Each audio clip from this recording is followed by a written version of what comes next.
అందరికీ praise Lord. Very good morning to all of you. How are you all doing today? Welcome to today's వైనస్ programme. చాలాసార్లు మనము success ఎక్కడ ఉంటుందో మనకు తెలియదు. తెలిసినా కూడా చేస్తామా, అవుతుందా అనుకుంటాం. కానీ దేవుడు వాక్యం అంతా కూడా మనం చూస్తే ఎవరైతే ఆయన వాక్యం ధ్యానిస్తారో ఖచ్చితంగా సక్సెస్లో నడుస్తారు. అయితే ఈరోజు దేవుడు మనకిచ్చే వాగ్దానము కీర్తనలు 1-2 నుంచి చదువుతామండి. యెహోవా ధర్మశాస్త్రం నందు ఆనందించుచు దీవారాత్రంలో దానిని ధ్యానించువాడు ధన్యుడు. యెహోవా ధర్మశాస్త్రం ఆనందించి బోర్ కొట్టకూడదు. ఆనందించి దివారాత్రులు ధ్యానించేవాడు ధన్యుడు. స్మిత్ విగిల్స్వర్త్ అనే ఒక గొప్ప దైవజనుడు ఉన్నాడు. చాలా గొప్ప భక్తుడు. ఎంతోమంది రోగులను స్వస్థపరిచిన వాడు. అయితే ఆయనకి చదువు రాదు. ఆయన మొరటోడు. ఆయన ప్లంబింగ్ పని చేసేవాడు. ప్లంబింగ్ పని అంటే చాలా తక్కువ పని చేసేవాడు. ఎందుకంటే చదువురా. పెళ్ళాయాక ఆయన యొక్క భార్య తనకు చదువు నేర్పించింది. అంతేకాదు రక్షణలో నడవడానికి కూడా నేర్పించింది. దేవుణ్ణి పట్టుకోవడము, అలాగే యేసయ్య నిన్ను రక్షించాడని, ఆయన రక్తం చిందించాడని చాలా బాగా ఆమె తన ఇంట్లో తన భర్తకు చెప్పడం మొదలుపెట్టింది. ఆయన రక్షణ పొందుకుంటాడు. ఇంకా ఆ రోజు నుంచి బైబిల్ చదవడం స్టార్ట్ చేస్తాడు. ప్రతిరోజు బైబిల్ చదవడం స్టార్ట్ చేస్తాడు. ప్రతి దినం ఎంతగా చదివేవాడంటే ఒక 15 నిమిషాలకు ఒకసారైనా బైబిల్ చదవకుండా ఉండలేడంట. అదేంటండి అలా చదువుతారా అంటే, అవును, every 15 minutes I want to read the Bible. అందుకే నేను బ్రతికున్నాను అంటున్నాడు. 15 నిమిషాలకు ఒకసారి నేను బైబిల్ చదవాలి. ఆ పని చేసుకొని ఈ పని చేసుకొని 15 నిమిషాలకు ఒకసారి బైబిల్ చదివేవాడంట. అదే మన జీవం అని చెప్తా ఉంటున్నాడు. ఆయన చేసిన కార్యాలు చాలా గొప్ప కార్యాలు. ఈ రోజుల్లో మనము ఒక్క దినంలో ఒక్కసారైనా బైబిల్ చదవడానికి ఇష్టపడట్లేదు. కానీ ఆయన చేసిన కార్యం ఏంటంటే, ఈయన అద్భుతమైన సేవ చేశాడు. చనిపోయిన శవాన్ని గోడకి ఇసిరేస్తే ఆ శవము జీవం కలిగి నిలబడిందంట.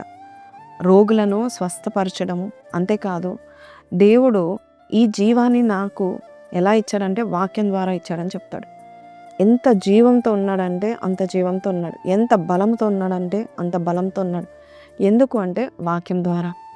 చాలాసార్లు ఇప్పుడు రోగులను, ముఖ్యంగా బీపీ పేషెంట్స్ని, షుగర్ పేషెంట్స్ని మనం చూస్తే కనుక, హార్ట్ పేషెంట్స్ని చూస్తే వారు జోబుల్లో మందులు పెట్టుకుంటూ ఉంటారు.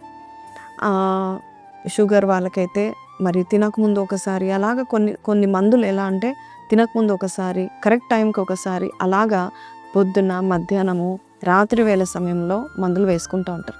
కానీ స్మిత్ విగిల్స్వర్త్ అనే ఈ యొక్క భక్తుడు, ఈ దైవజనుడు 15 నిమిషాలకు ఒకసారి, అంటే ఎవ్రీ 15 minutes ఈ వాక్యాన్ని చదివి జీవాన్ని పొందుకున్నాడంట.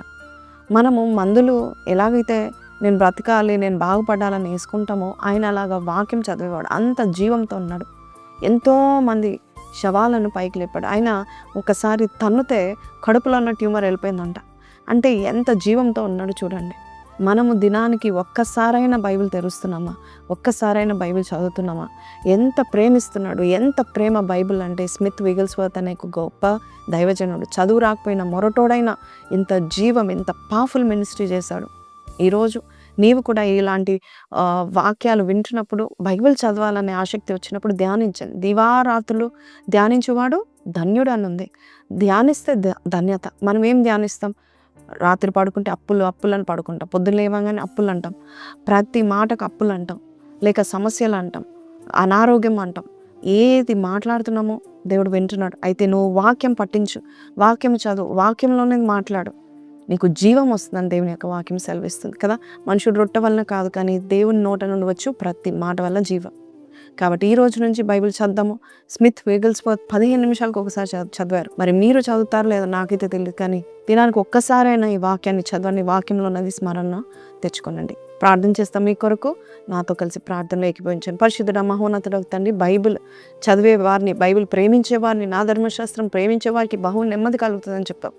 వాక్యం వెల్లడి అగుట తోడనే వెలుగు కలుగుతుందని చెప్పావు. తెలివి లేని వారికి జ్ఞానం ఇస్తామని చెప్తున్నావు. ఈరోజు ఏదేమైనా, ఎన్ని పనులున్నా అవన్నీ పక్కపెట్టి నాయన బైబిల్ చదవడానికి సమయం తీసుకునే వారుగా మమ్మల్ని చేయండి అయ్యా. నిజమైన సక్సెస్ వాక్యంలో ఉందని చెప్తున్నాం. యెహోషువ 1:8-9 ప్రకారం, అలాగే అయ్యా కీర్తన 1:3 ప్రకారం అయ్యా మేము చేయనది ఏదైతే ఉందో అదంతా సఫలపడుతుందని ఈ వాక్యం మాకు తెలియపరుస్తున్నందుకు యేసు పరిశుద్ధ నామంలో అడిగి వేడుకొంచున్నాం తండ్రి. Amen. So praise the Lord అండి. If you love the Bible కింద కమెంట్లో రాయండి, I love the Bible and I will read it every day అని పెట్టండి. May God bless you. Have a blessed day. Praise the lord.